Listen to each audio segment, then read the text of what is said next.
Magandang araw sa ating lahat mga boxing fans sa anumang panig ng mundo. Ang bakbakan o labanan nating tatalakayin ngayon ay ang pagdipinsa ni Naoya Inoue sa kanyang 4 major title organization. Ito po ay sa Super Bantamweight Division, WBC, WBA, WBO, IBF.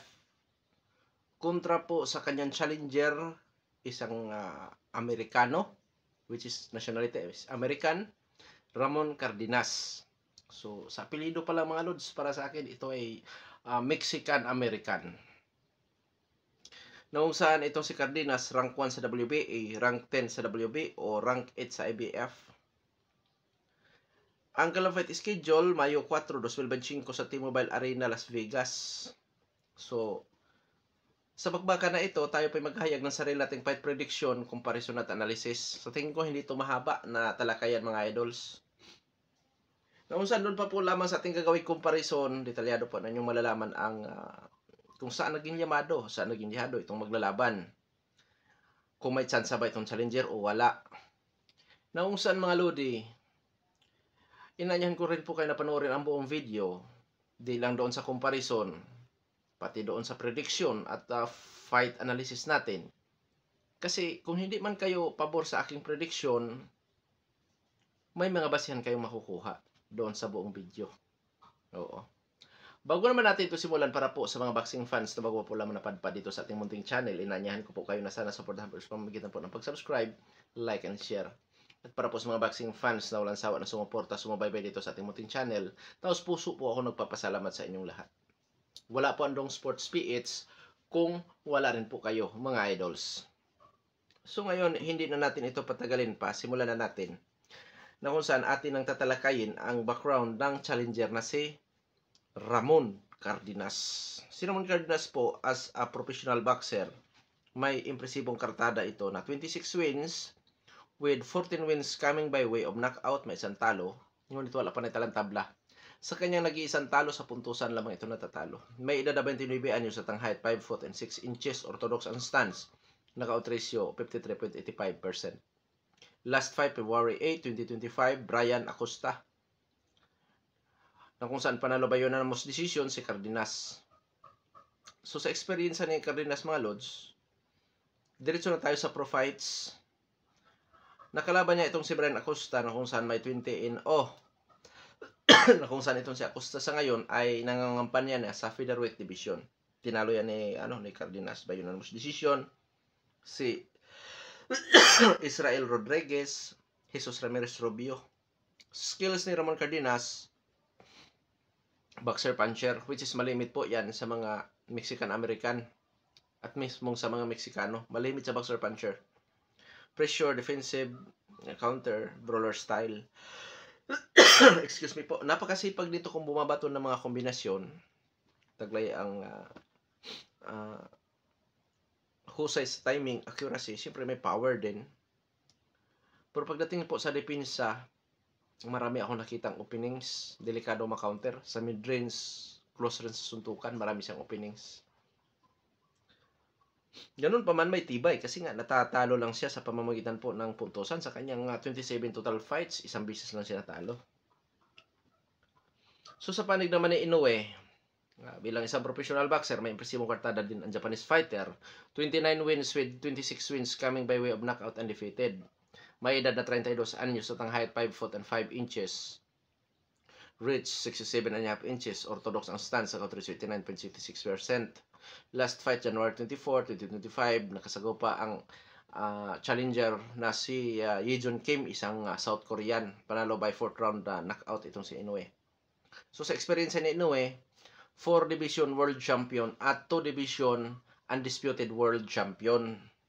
Skills ni Inoue, boxer puncher. So sa estilo ni Inoue, taglay hand speed, power, timing at accuracy. Average din po sa depensa. Sa durability, marunong bumagsak, marunong din bumangon. Ganon po itong si Inoue. So dito, automatic po nalyamado si Inoue 60-40. Oo. 60-40. Nandun nga sa Mexicano ang height, which is 1 inch lang din naman, hindi na yan kapansin-pansin. Lamang si Inoue sa power, sa eksperyensya. Bagamat parehong boxer puncher, pero mas lamang si Inoue sa liksi, hand speed, combination po sa power. So 60-40 sa ating comparison ito. So dadako na tayo sa ating prediction sa laban. Prediction ko po dyan, Naoya Inoue by technical knockout.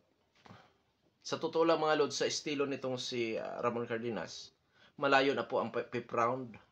Malayo na po ang 5th round. Maliban na lamang siguro kung laro ini Inoue. Kumbaga,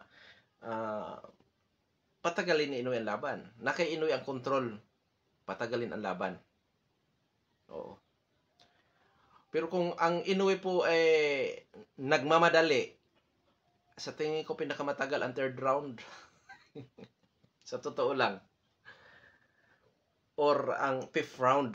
So 1 to 5 sa madaling salita. Pero sa tingin ko, pinakamatagal lang yung 3rd round kung talagang siseryosohin to ni Inoue. Pero siyempre, ang mga manonood, mga idols, hindi po masisiyahan kung ganun kabilis, ganun kadali. So may tendency na patagal-tagalin siguro na Inoue yan. Pinakamatagal ang 5th round na nga. Oo, maliban na lang kung talagang sobrang makunat itong si Cardenas, which is wala pa naman itong nakalaban mga lodi na katulad ni Nere, katulad ni Donaire, katulad ni Guillermo Regundo, katulad ni Casimero, wala pa. At saka sa skills nito mga lods, madaling basahin. Oo, madaling basahin ang kanyang galaw. Sa tingin ko nga, mas delikado pang kalaban si Casimero dito kay Cardenas. Ito si Cardenas, kung si Casimero magkasagupa nito, baka knockout din ang sabitin nito. Sa totoo lang. Oo. Pero ganun pa man, rank 1 yan sa WBA. So, bagay din na labanan ni Inoue bilang pagdepensa sa kanyang natural titulo. Pero, sa totoo lang, parang mismatch ito para sa akin eh. Sa lagay lang ni Inoue. Sa galaw ni Inoue, mismatch eh. Mas mabilis talaga itong si Inoue. Saka wala pa napatunayan si Cardenas. Wala pa itong nakalaban ng mga mabibigat. Fulton, sila wala pa. Pero ganun pa man, this is boxing, anything can happen. Hindi porkit dihado ito 60-40 ay walang sansang manalo. Anong saysay sa salitang upset? Which is nangyayari din po yan sa boxing, ang upset. So ang tanging tsansa nitong si Ramon Cardenas sa laban na ito ay ang maka-upset, nakautan o puntusan. Oo, malay natin, makatsamba ito kay Inoue. So napakalaking napakalaking pagkamatalo dito si Inoue. Ito po yung tinatawag na upset of the year.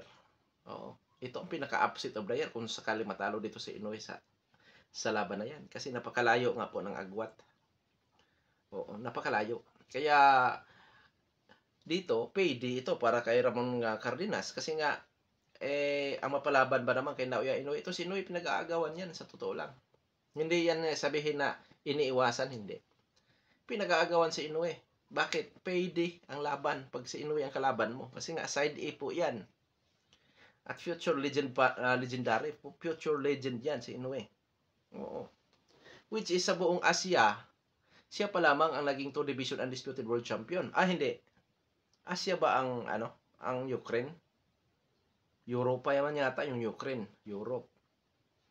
So, yun nga, dito sa South Asia, si Pacman pa lang at saka si Inoue ang may pangalan talaga na mahirap burahin. Kasi si Pacman 8 division world champion, tapos itong si Inoue ay 2 division undisputed. So iba ang tinahak ni Inoue na pangalan kumbaga. Kasi hindi na sa tingin ko hindi naaabotin ni Inoue ang 9 division para mabura si Pacquiao. Or 8 division para mapangalawa kay Pacquiao. So, pero pag mag 8 division si Inoue, maganda na rin. Oo, lalo na't maging siya, yung undisputed ang habol, di ba? Pero yun nga, dito sa laban na ito mga lods, napahaba na ang ating talakayan. Sa tingin ko, upset lang po ang tanging chance ni Ramon Cardenas dito. Maraming nagsasabi delikado daw si Inoue dito. Mas delikado si Casimero kung si Casimero ang papatulan ni Inoue. Sa skills pa lang, mahirap basahin galaw ni Casimero. Dito kasi, ang galaw lang nitong si Ramon Cardenas, pressure, tapos defensive backpedal, moving around konti, counter. Halos ganun lang din ang galaw niya. Hindi katulad ni Casimero, marami pong paligoy-ligoy yun si Casimero pag lumaban. Na kung saan mahirapan kang bumasa sa galaw. Ito hindi. kayang-kaya to dito yung tapusin lamang sa loob ng third round kung tutusin. Kung yung seryoso talagang Inoue, malayo ng third round dyan. Pero dahil posibleng para naman sa mga boxing fans na para hindi mabuburing, mabubugnot, kung saan sayang lang din ang bayad nila dahil maiksi ang laban, so may tendency na paabutin pa yun na Inoue ng 5 rounds, pinakamatagal. Or else, kahit patapusin pa na Inoue yan ng hanggang 10 rounds, pwede. Kasi naka-Inoue po ang pagdadala sa laban na yan. Kasi sa skills pa lang ng katunggalan niya, napakalayo eh. So, hanggang dito na lamang. Ito Pandong Sports PH. God bless po sa ating lahat.